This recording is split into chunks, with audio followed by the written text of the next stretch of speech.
With all the excitement around X-Men 97, I decided to do a X-Men slab video of all my slabs that are just from the Uncanny X-Men run. So I'm going to start from the lowest to highest. So the first one is X-Men number 7. This is the second appearance of the Blob. It is a CGC 2.0, but that's single-digit X-Men is always awesome to own. So that's my lowest slabbed X-Men. Next is X-Men number 11. This is the first appearance of the Stranger, which is a relevant character. However, I believe this is the issue that's the first appearance of Cerebro, so that's kind of a big deal. And this is at a CGC 3.5, 1965. Okay, this is X-Men number 18 from 1966. That is a CGC 2.0. No first appearance in this at all, no super significance, but it is a Stan Lee story and Jack Kirby art. Okay, next we have X-Men number 33 from 1967. This is a CBCS 2.5. Also no first appearance in this book, but there was some controversy over the cover.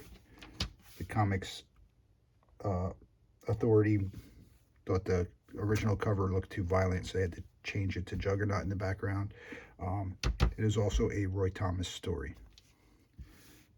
Right, next we have X-Men 41, the CBCS 2.5, 1968. This is the first appearance of Grotesque. This is actually also the origin story of Cyclops.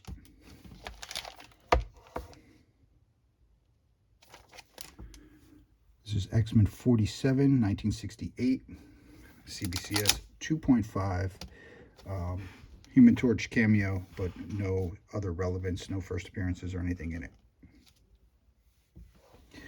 We got X-Men 48 from 1968, CBCS 3.5. Also no major relevance in this one, but there was a Quasimodo appearance. Okay, this is X-Men 54 from 1969, CGC 6.5. This is the first appearance of Alex Summers, not as Havoc, but just Alex Summers' first appearance, and also the first appearance of the Living Pharaoh. Okay, we got X-Men 62, CBCS 2.5, 1969. There's a ton of first appearances in this, but they're people from the Savage Land. So I won't even go over their names because you're not going to ever even have heard of them. But it's got a cool Khazar cover. Okay, so we have X-Men 94, the CGC 3.5, 1975. Also signed by Claremont. This is the second appearance of all the X-Men except for Wolverine. I guess this is considered like his fourth appearance or third appearance. One of my babies of the collection.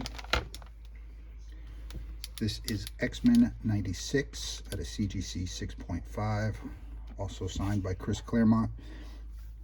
Also has the custom label. This is the first appearance of Maura McTaggart.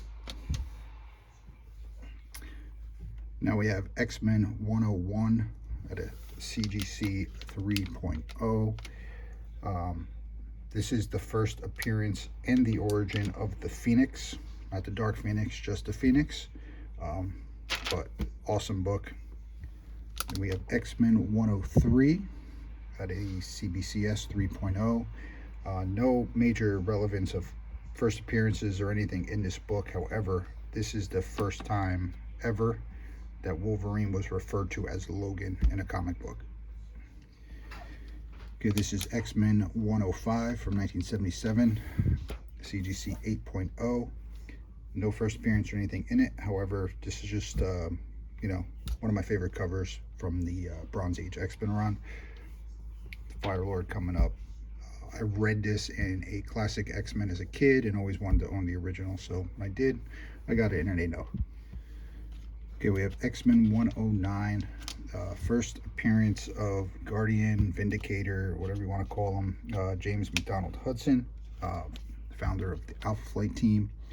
A CGC 3.0 custom label. Crazy thing is, I do own a nicer copy of this book. I just never got around to sending it out.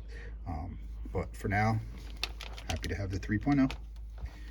Okay, we have X-Men 118 at a CGC 7.5. This is actually the first appearance of Mariko, who was in the second Wolverine movie. So I thought that was kind of cool. We have X-Men 121 at a CGC 7.5 from 1979. This is the first full appearance of the full Alpha Flight team. Okay, we have X-Men 122, a CGC 7.0. This is the first appearance of Mastermind.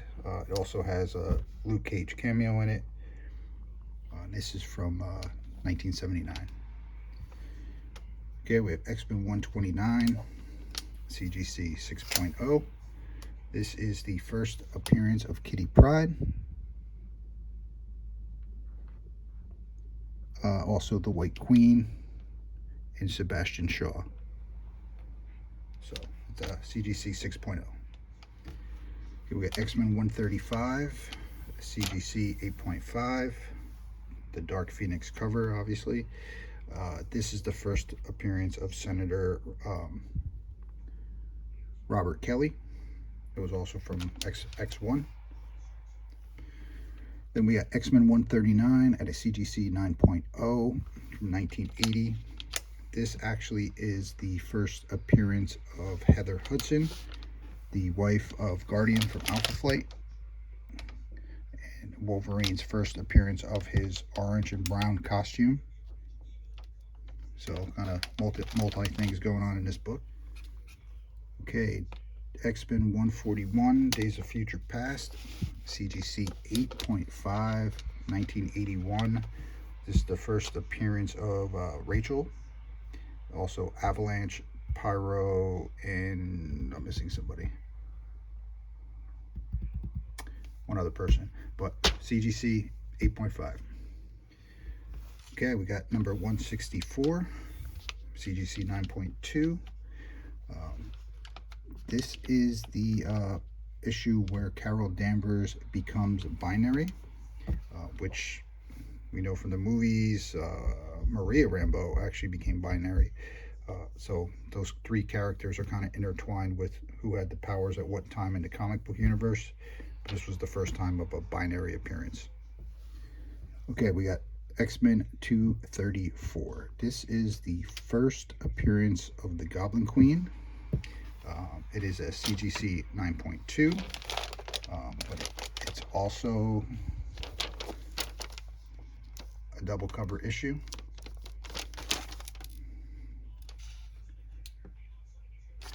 So, super cool book, even cooler because it's a double cover. Then we got X-Men 244, CGC 9.2. This is the first appearance of Jubilee, or Jubilation Lee. Okay, this is X-Men 248, CBCS 8.0. This is the first artwork ever done in X-Men by Jim Lee, and it is signed by Jim Lee. That's the reason that I got this book graded. Otherwise, I would not have got this book graded. And the last of my X-Men slabs is X-Men 266, CGC 8.0. First appearance of Gambit, second appearance of Gambit. Call it what you want. It's the more desirable book of the two. And if you look, first full appearance of Gambit. So I know it's wrong, but it says what it says. Also a newsstand. So I hope you like that video of all my graded X-Men books in my run. If you did, hit that like button, subscribe button, share it if you know somebody else that would like to watch it, and I'll see you guys next time. I could do this all day.